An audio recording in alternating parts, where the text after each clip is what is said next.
Welcome to Grown Up. I'm Avery Moorcloss. And we've gone international.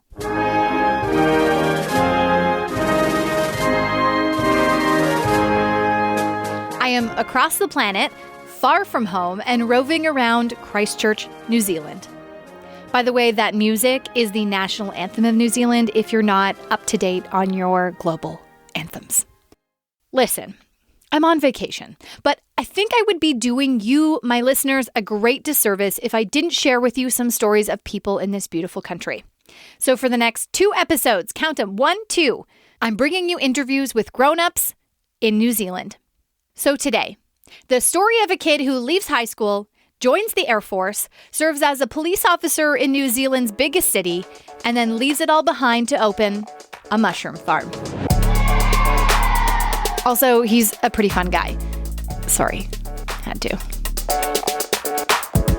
I remember growing up, all I wanted was to be a grown up. Now I'm grown up.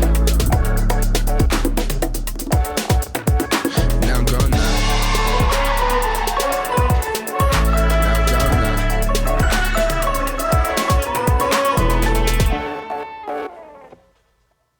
The way I met boutique mushroom farmer Tom Brain is not conventional.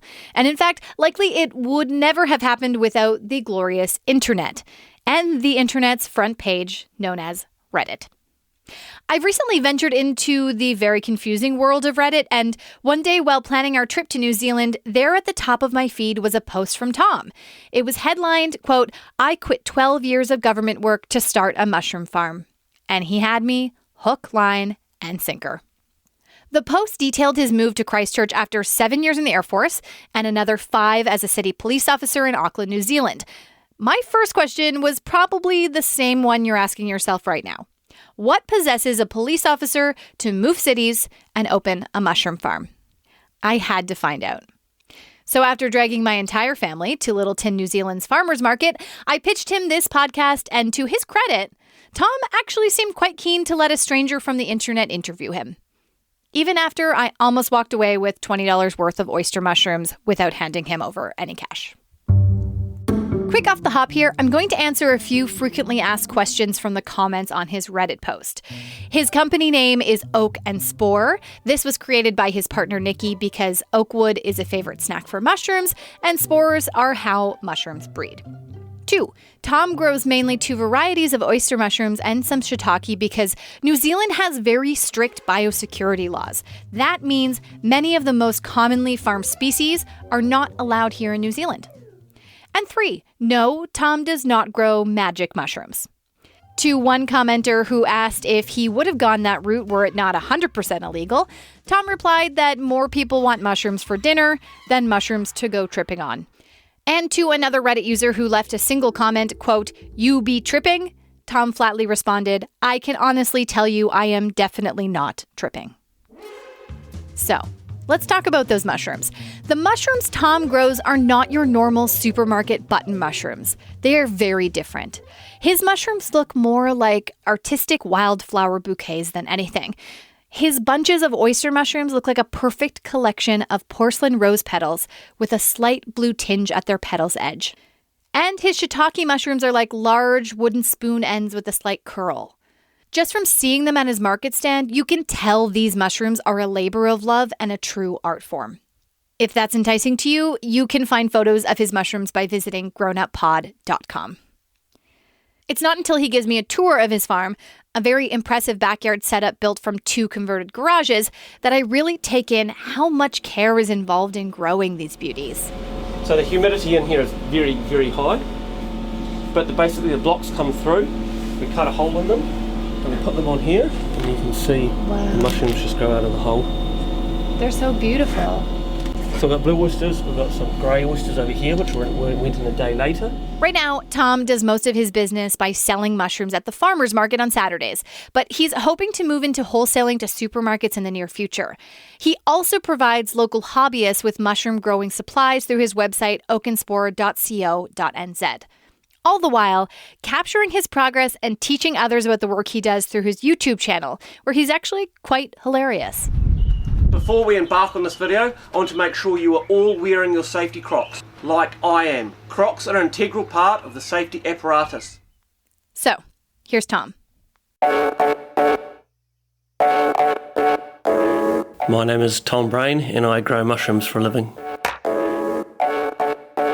For boutique mushroom growing like I do, it's a mix between indoor farming and a more technical field of ensuring that the mushrooms, you can grow the mushrooms. They're very tricky to grow and they grow really quickly.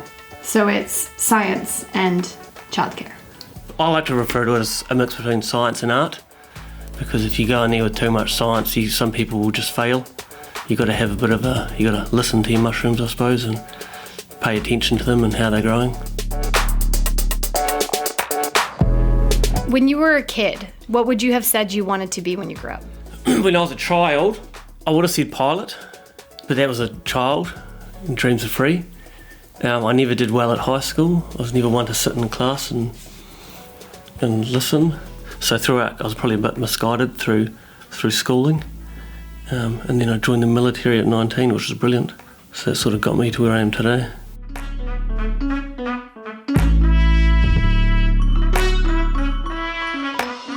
Go back to like a 10-year-old Tom and you like tell him how it turned out. What does he think? Why mushrooms? If you had to give it like a 2-sentence answer about why mushrooms, what would it be? Why not?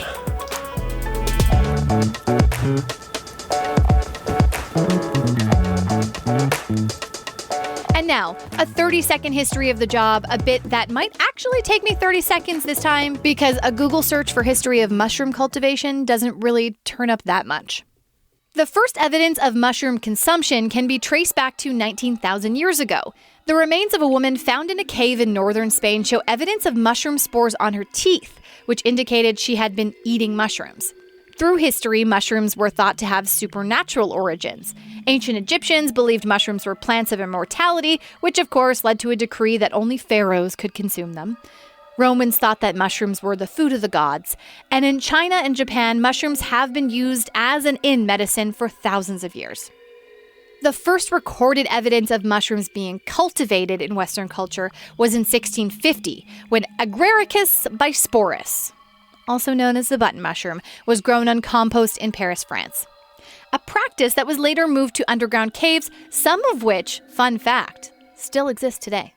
In 1865, mushroom cultivation pops up in North America, with spawn shipped from England, starting as a non-commercial endeavor and then in 1914 moving into an industrialized venture. And from there, the growth of button mushrooms expands into other species, like oysters and shiitake, the mushrooms that Tom grows.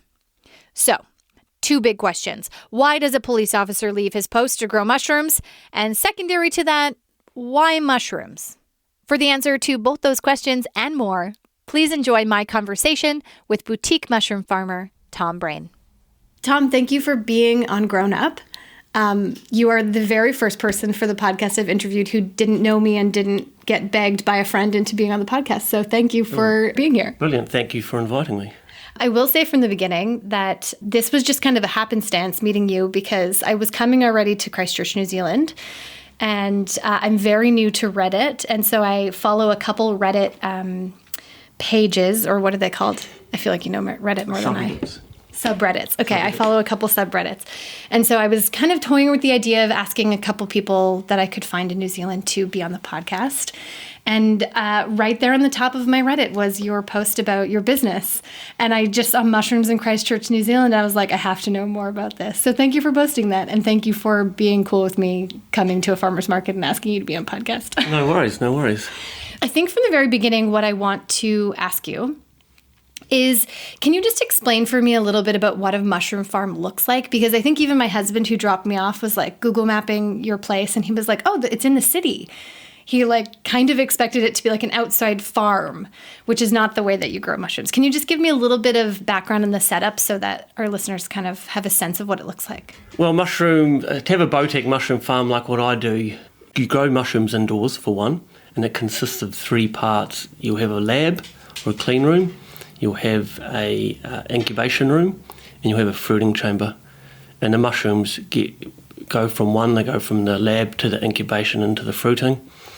And each room is relatively, for a small operation like mine, relatively the same size. So you might have 20 square metres per room. So you're making this happen in 2 garages, a double car garage and a single car garage. A double car garage, a single car garage, it's about 100 square metres.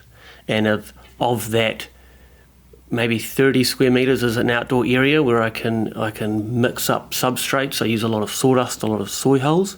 My fruiting chamber, as it's called, capacity, where the mushrooms actually grow, is 24 cubic metres. I imagine it's more scientific than people think it is. There's a large scientific element to it, I suppose. It's a lot of labour. I do this all on my own, so a large part of it is manually bagging, moving, trimming, chopping. But you also have to maintain your own culture bank. So I've got maybe 20 different mushroom cultures. You can they store them at 1 degree in the fridge, and they'll store almost indefinitely. And then when you want to grow the specific mushroom type, you grow the culture out into a petri dish, and then you move it from the petri dish to sterile grain, and then from sterile grain to the substrate. And after a few weeks, you have mushrooms. Cool. Do you work more than full time? Like, how does this give you the flexibility to be home, or is it the kind of thing where it's in your backyard, so it's like all the time? It's all the time for me. It'll be 11 p.m. and I can be working out there. Christmas Day, I may have had 4 or 5 hours work. So it's not much of an escape from work, and my life almost becomes work. But on the flip side to that, I've obviously got a newborn child, so I can be home throughout the day and sort of watch her grow up. And it does mean I am my own boss now, so I can take a whole day off and get home at 6 and then do 4 or 5 hours work late at night. So tell me how this compares to what you used to do. So you were in the military, like you said, and then you became a police officer? Or can you just tell me from high school, how did you kind of move towards the government work? So I quit high school around 5th form, which is about halfway through high school, and I was never good in the classroom environment. I don't think classroom environments foster the behaviour of some boys especially, and I was one of them, and I sort of fell through the cracks and left. And I ended up joining the Air Force, which was really great because I was a bit misguided, didn't really have any direction, and I did 7 years in the Air Force, and that gave me a lot of really great skills in life. And then I went from the Air Force to the police. It was 5 years in the Auckland Police. And then I would have probably continued and remained a police officer. I really enjoyed it. I was really good at it. But we wanted to leave Auckland and move down to Christchurch. Auckland's got some really negative points about it. A big one being the housing market up there. I think it might be the same in Canada. Some cities, the housing price just boomed. Yeah. Yeah. In Toronto and Vancouver especially, they keep saying the bubble's going to burst, and it just keeps going up and up and up and up and up. Yeah. I get the cost of living to stay somewhere, even if you have a good job, can be insane. Yeah, it was a big thing for us, obviously, in Auckland. And the police, especially the police in New Zealand, isn't exactly a high-paying job. And I was working in the Auckland City, and... Do people assume that being a police officer is a high-paying job? No, I don't think. In New Zealand, it's known that nurses, nurses, teachers, police, fire, none of them are paid very well. That's sad. It is sad. I think the police get the short end of the stick as well. Recently, we've had a lot of nurses striking and whatnot, teachers striking. Police can't do that. So the police just sort of deal with it, and it's going to get to the tipping point soon. I think they really need to look at it. But it is what it is, and obviously I was up in Auckland working in the police, and I loved it. The money never bothered me. But it was the fact that to enter the housing market up there, it's like $800,000-$900,000, unless we wanted to commute for an hour plus each day to work. Let's back up a little bit and say, so you leave high school, you're not a big fan of school, you get to the Air Force. Is the Air Force what you expected? Initially, I probably struggled with the discipline a bit. But it was really good. It was what I expected. It was really good. It teaches you some amazing skills. So what do you think you took away from the Air Force that sticks with you? Probably the core values of the Air Force, which are professionalism, integrity, teamwork, tradition. And I suppose I didn't have those core values to me before then. You don't really know when I was 19, you don't really know what's going on. And then I left and, I had some standards which I'd hold myself to. And those standards translated perfectly to the police as well. How long were you in the Air Force before 7 years. And then, I left and joined the police. I actually left I hadn't been accepted into the police at the time, and I pulled the pin on the Air Force and flew overseas and was just going to go travel the world until the police gave me the call up. I was actually in India at the time, and my recruiter called me up and said, can you get back in 2 weeks? Wow. So you thought it was going to take a while, and it was quick. I had been in the recruiting phase for 3 years. Wow. So it took 3 years from my initial application to get in. Okay, so you finally get hired to be a police officer. Mm-hmm. And is that your dream job, or how are you feeling about being a police officer? I mean, is it just the next obvious step from the Air Force for you, or is it something that you were really passionate about? I wanted to be a police officer for years. I'd always liked what they do, and so I got in and I thought, brilliant, this will be my career. This is what I'll do. And then a few things in the police disappointed me. Sort of when I got around to that 5-year mark, I actually, one of the major factors why we contributed to us leaving Auckland was the police. I applied for a specific role within the police, and the police wouldn't recognise my Air Force training. Wow. And the role was in communications in the police, and I was a communications operator in the Air Force. And I applied, and they said, you either need a university qualification or something equivalent. And I said, hey, I've got 7 years in communications in the military. And they just said, I'm sorry, we go to university or don't apply. And that really broke my heart, when there's two government agencies and they can't recognise each other's training. You're so crushed that you're like, I have to do something different. Is that where you're at? That job was actually, that was for a position down here in Christchurch. So I'd been trying to get roles in Christchurch. Now, another poor thing with the police is that I don't think they have really good welfare, and they don't foster transferring around the country very well, unless it's to undesirable areas. Right, so if you're willing to go where you're going to have willing to go to the dirty work. To do the dirty work, you'll get there, but if you're willing to go generally most of the cities except Auckland, it's hard to get to. Christchurch, the wait list is huge. Wow. So that was your kind of one chance at actually becoming a police officer when you're moving to Christchurch. I applied for the role, and then I was looking, probably for about a year I was looking for different positions down here to come up, and I had my name on the wait list, and it was just nothing was happening. And so I actually put in a year's leave without pay. Wow. And you can do that, and me and my partner Nikki, we moved down, and basically that was the year to try and do something other than police.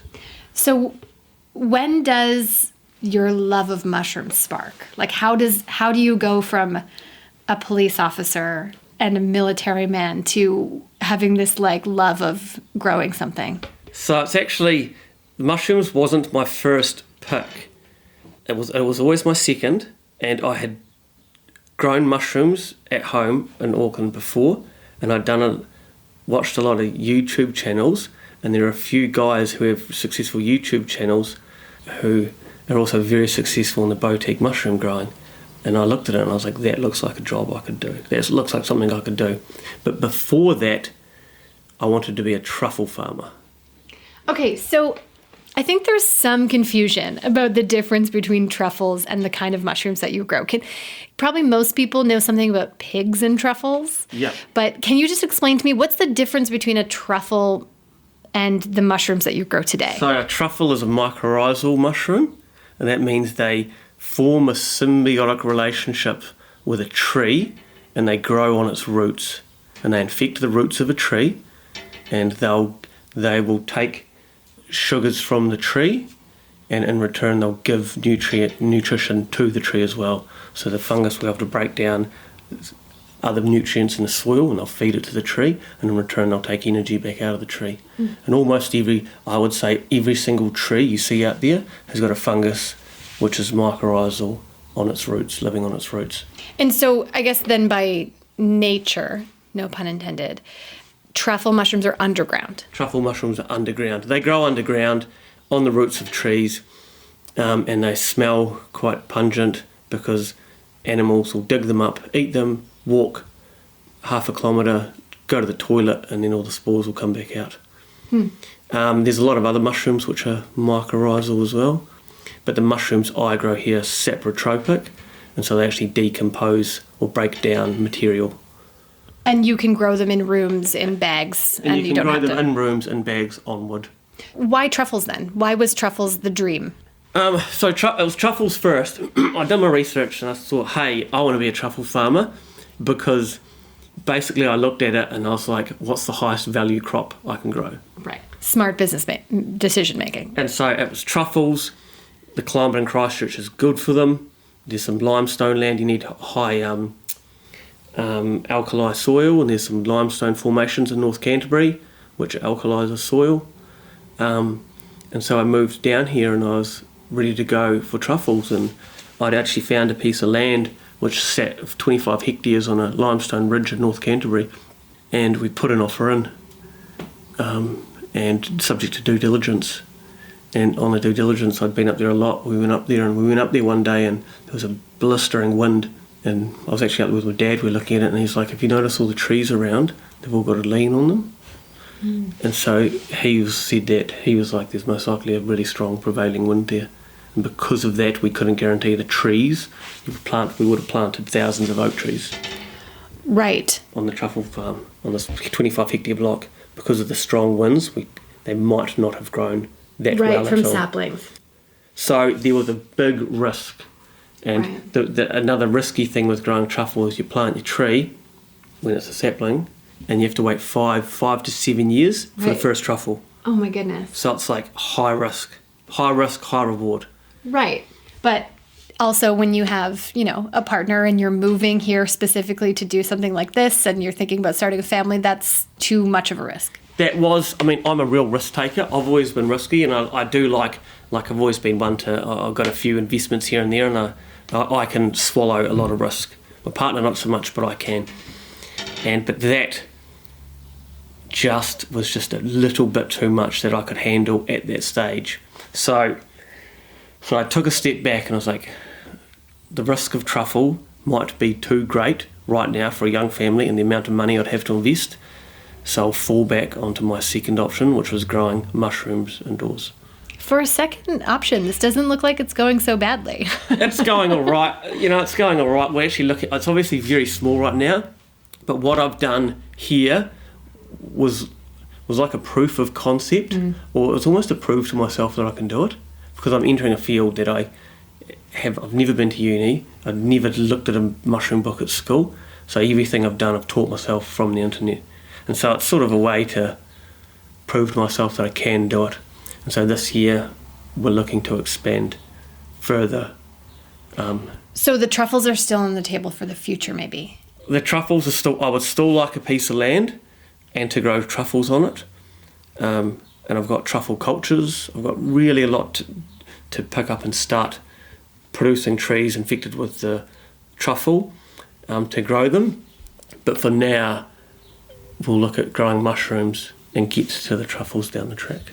You take this big leap, you buy the house you have, you set up, your mushroom farm in the backyard, in your outbuildings. What's the most challenging part that you didn't expect? I mean, you obviously knew it was going to be challenging. Like you said, you've never done this before. But what has surprised you about it? It's hard to say the most challenging part, because there's so many different challenging things. I suppose the most challenging part is to get to a point where you can comfortably grow. Out there I can produce, on a good week, if I really max that room out, I can get 50 kilos of mushrooms out of it. And the most challenging part is to get yourself to a position where you can pull 50 kilos of mushrooms out of your garage. And there are so many factors which come into play during that whole process, from bringing in bags of wood pellets to taking out boxes of mushrooms. So how long did it take you from setup to being able to actually have enough product to sell at a farmer's market? Because as I should say, the bulk of, or I guess, is that the only way people buy mushrooms from you right now? Yeah, the only way we sell them now is through the farmers market, but we're looking at our certification so we can sell to store. So we're going to get the certification and then get reefer containers, and we're going to double or triple our fruiting capacity. So what does that mean, a reefer container? A reefer container is just like a insulated container, because it gets quite hot during it. If you have your normal container, it will cook in there, and mushrooms don't actually like too much heat. They like it a bit colder. So a reefer container just means we can control the environment better. Okay, so then how long is it from when you set up your systems outside to when you can actually go to a farmer's market and know you have enough supply? It took me longer. It took me probably 6 months. I could have done it in 2. But there was a lot of trial and error along the way, and I wanted to set it up, I suppose, properly, so I know when I start, I can be consistent and not come in and grow 20 kilo one week and then only 3 kilo the next week. It took me longer, I suppose, but at the same time, growing mushrooms is only part of the business, and also obviously sell cultures, spawn and other items online to people who want to hobby grow in New Zealand. So that's the other sort of half of the business. Okay, so you have the mushrooms that you sell at the farmer's market. You have the supplies online. Yep. And you can only sell the supplies in New Zealand, or can you sell them internationally? Only unless I get a permit to export, only within New Zealand. But I mean, it's pointless really selling them internationally because it's easy just to find another local seller in your own country. Right. And New Zealand's all about local anyway, isn't it? New Zealand's all about local. Yeah, buying local, eating local. I appreciate that. Tell me about why you started the YouTube channel. I extracted a lot of information from YouTube, and there are a few channels, 4 or 5, of other boutique mushroom growers who really made an impact and without their channels, I may not have been able to do what I've done because they just gave away so much information. So I suppose it was a way of giving back and helping other people who want to grow. I really enjoy it as well. I like being on a computer. I'm pretty good with them. So it's a way that I can sort of keep that side of my life going, and so I'm not out there cutting mushrooms all day. So I can come in and do some work on my computer. But it's I suppose it's just to see. Another reason is just to see if I could be successful on YouTube, which it's a slow process. YouTube's very slow, especially for really niche channels. But we'll get there. Well, so I think what surprised me about you when I read your story on Reddit, and then looking at your YouTube channel was, I think on paper, you're not the guy who's funny. I hope you're not offended by that. But, like military, police, farmer, but you're really funny. Tell me, where does the humor come from? Where do you get that from? I like to think I've got a bit of a humorous streak in me, but I started making my YouTubes and I would just talk. And you know what? I looked at them and I was like, you know what? They're kind of a bit boring. And I was like, I want to add a bit of my own humour into them. And I want to sort of make it's a bit more, it's just personalising my YouTube videos to me a bit more, instead of just me getting up there and talking. And so each video now I generally try and sort of just, as you'd say in New Zealand, take the piss. I mean, it's to joke around. I generally try and add a couple of elements of joking around into them. Well, and you have a very good delivery because but just by trade, you have very technical YouTube videos. Yep. And I watched a few at the beginning and a few of your newer ones. Yep. And I really liked them with the humor in it, that you brilliant. Added the humor. The safety shoes with the Crocs, I was cracking up. It was I love funny. my Crocs. Yes, Crocs are brilliant because you always see things every week on Facebook, someone's ragging on Crocs, but they are honestly brilliant. I would have worn them when I went out there. You should. They're brilliant. True. You can do everything in them. So I like it. My Crocs actually feature in a number of videos. So Crocs are part of your mushroom farmer uniform? Absolutely. Yeah, mandatory. You can't be a mushroom farmer without Crocs. You cannot be a mushroom farmer without having a pair of Crocs. So are you hoping, what are you hoping comes from the YouTube channel? Obviously you started it to give back and share what has been shared with you, but what's the goal if you can grow it? Like any YouTube channel, would like to monetize it, but it's very hard to monetize a YouTube channel, and I'm still a long, long way off. So for now, it's about helping educate people, and then I suppose helping to establish myself as a mushroom grower within the community. I've had a few sales in New Zealand from people who have seen my YouTube channel. Great. Kiwis, and then come to me and hey, so there's that element of it as well. Okay, so let's pivot for a second. Say, how was your partner with all this? Was she on board? Did you have to convince her?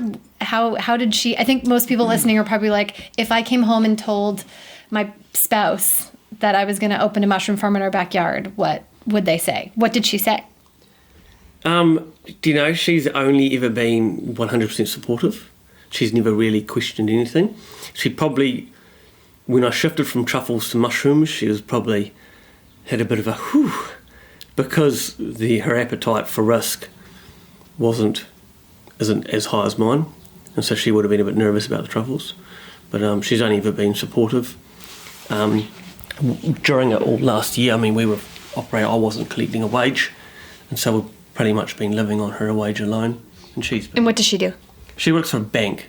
Nice. She actually worked for the head office in Auckland for a bank, and she wanted to move to Christchurch, and she just said, "Can I work remotely?" And they said, "Sure."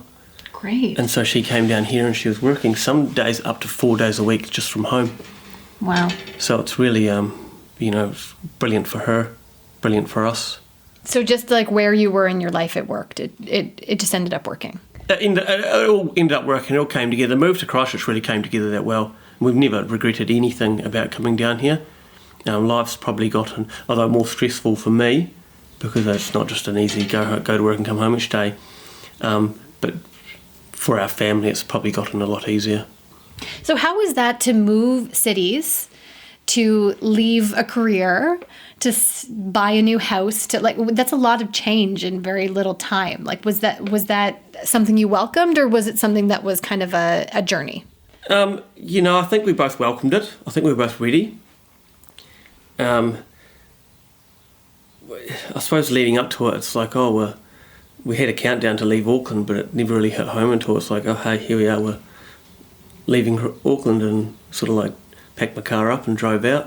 And we came down here, but we've got a lot of support down here. We actually moved Nikki's mum and her brother down as well. Great. So they came down, they relocated as well. It's so nice to have family that will come with you. Yeah, exactly. And my mum, I'm from Christchurch originally. Oh, great. And my mum and dad both live down here. And so it's kind of like returning. I'd been gone from Christchurch for 15 years or something, wow. 14 years. So it was kind of returning home for me. So it wasn't unfamiliar? It wasn't unfamiliar for me, and we came home. We immediately moved into my sister's house at the time, which was the house I grew up in. She'd bought it off my mum. So we were sort of moving back to home. We stayed there for a while we looked for a property, and while I tried to get the truffles going. And then the truffles fell through, and we ended up finding this house here, which had 100 square metres worth of sort of workshop out the back. I could give my business a go, and great. Away I went. Okay, I asked you what the most challenging part was. What's been the best part? What's the best thing that's come from opening Oak Spore? Probably, obviously, we've got a 3-month-old child. It's probably working from home, because I am home all day to watch her grow up. And I think that other jobs, if I was policing still, it'd be day shift, night shift, big segments where you're not there, and you'd miss a lot. Well, and is being a police officer also stressful on your spouse, I imagine, right? Yeah. Like to be in that kind of line of work. And I guess in the military and communications, but any police officer, I don't envy the spouses of firefighters, police officers, anyone. Is this a welcome change for her as well? I think it's probably a welcome change for her, because she doesn't worry about me getting hurt. Also, I suppose my mental health improved when I left the police. The police, you can get really dark on a lot of things, especially when you deal with the parts of society which a lot of people don't see, mm-hmm. but you deal with them all day, every day. You can sort of get a bit dark on things, and I was there. So I suppose my mental health improved since I left. I got a better outlook on life, better outlook on people. Not a better outlook on life, a better outlook on people, I suppose. But of course, when I was in the police, we didn't have a child, and I'm guessing if I was still in the police now, it'd be a lot harder for her. For sure. Yeah. Do you mean just to have you have a job that's challenging for your mental health, and then have to come home and worry you're going to bring that home to a kid? Is that the idea? It's like with mental health, when you go deal with these same people doing all the crime, I suppose, and you come home and you start talking about them to your partner, a lot of negativity comes out. and a lot of, I suppose it's a dislike or hate, I suppose, towards the, you know, what you have to do or who you have to deal with. And I suppose it kind of, as you leave and you take a step back from that side of society, you sort of your outlook starts improving a little more. You spend time with more people with positive outlooks, I assume. Exactly, yeah. And I'm one for, if I'm surrounded by happy people, I'll become really happy. If I'm surrounded by unhappy people, I'll take on the energy and I'll get unhappy myself. And so I was going to work each day and I was surrounded by, excluding the cops I work with, surrounded by a lot of negative people and a lot of really negative situations. And, you know, you do take it on board. Mm-hmm. Yeah. You know, I can relate a little bit. I mean, from a further stance, having been a journalist. I mean, I remember sitting in, you know, murder trials and stuff and just thinking, I don't envy these, you know, these detectives who spent years and years on this case while also working on other, you know, every other thing. It just seems like a lot. And even for me, one of the reasons that journalism didn't work out for me as like a daily full-time job is just the amount of negativity. So I totally relate this idea that, you know, and even having a kid now, realizing like how much negativity affects little kids. Like I feel blessed to have a job where I'm not surrounded by negative people. So I get where you come from with that, because I can only imagine, as having been the reporter on the scene of terrible things, to be the person, you know, responding to the terrible thing has to be even worse. Yeah, it can be bad for a lot of people. But mind you, there's a lot of police officers, especially who are unfazed. I mean, I've got a friend and everything. No matter what people do to him, it's just like water off a duck's back. And he's always goes home happy at the end of the day. But then there's others that do feed off the energy of others. Mm-hmm. And so for me it was, I mean, I would have enjoyed remaining a police officer, but for my health wise it probably wouldn't have been a good choice. Yeah.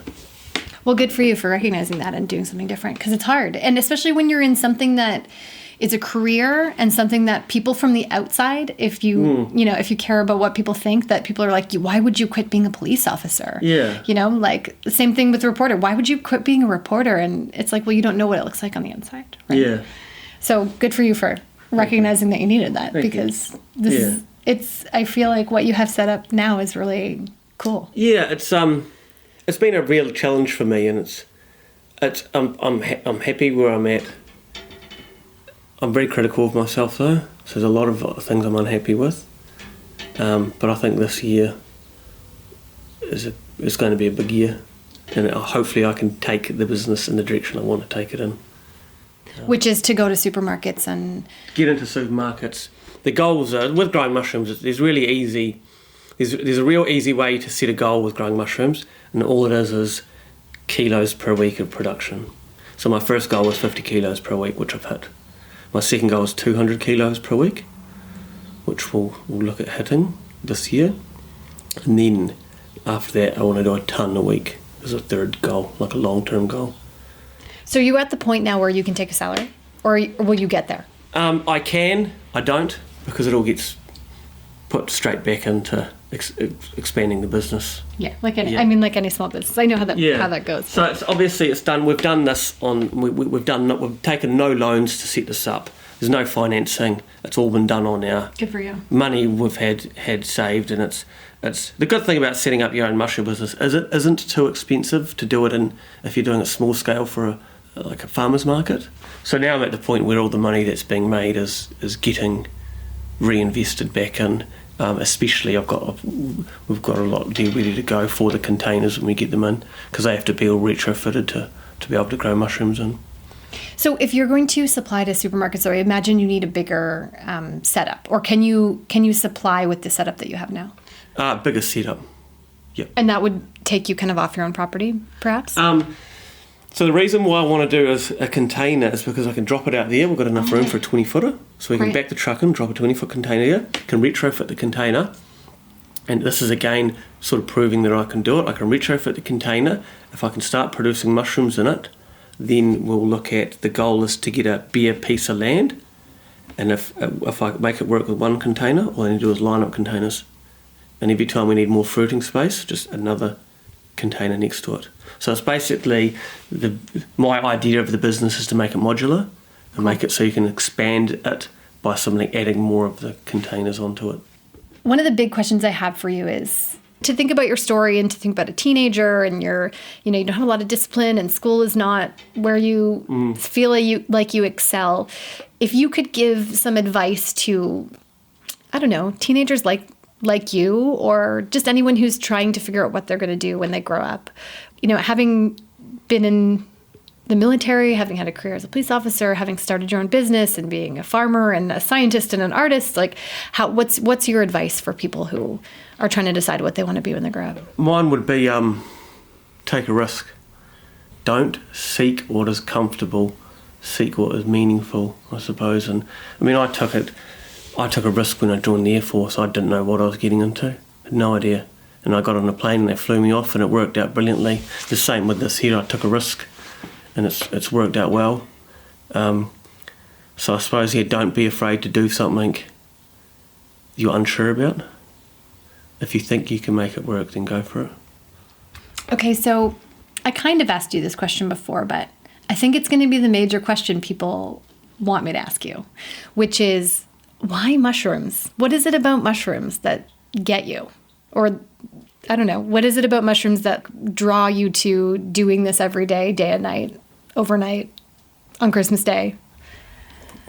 Why not mushrooms? I mean, I enjoy growing them. They're technical, they're interesting, they grow fast, you can produce them in large quantities quickly. I saw them and I thought, why not? So is it mostly a business decision? There's all sorts of things you could have done from your backyard. Why choose this? They're interesting. They're just, everything about producing mushrooms I find interesting. And so I looked at it and I was like, that is interesting. I'll give that a try.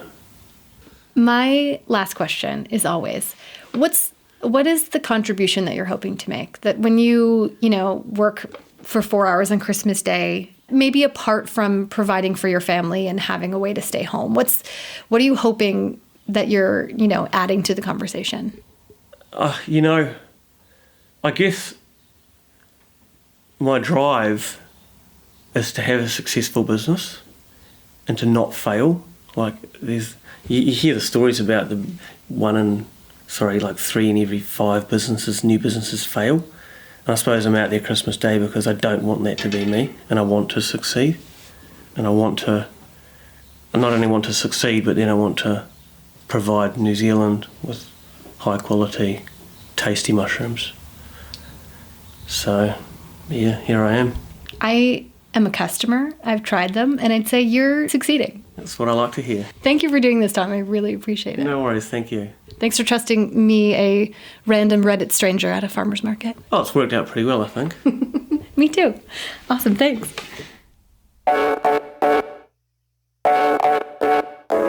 Grown Up is created, recorded, and edited by me, Avery Moore-Kloss. My company is Folktale Studio. We are on the road right now, but usually portions of this episode are recorded at one of my happy places, the Switch Podcast Studio at Wilfrid Laurier University in downtown Brantford, Ontario, Canada. To keep up to date on what's coming next, follow us on Instagram or Twitter at GrownUpPod, especially if you want to see photos of Tom's beautiful mushrooms. We'd also love to hear your interview suggestions. We'd like to interview regular people who do interesting work, so drop me a name or profession, and I'll see what I can do. Thanks for listening.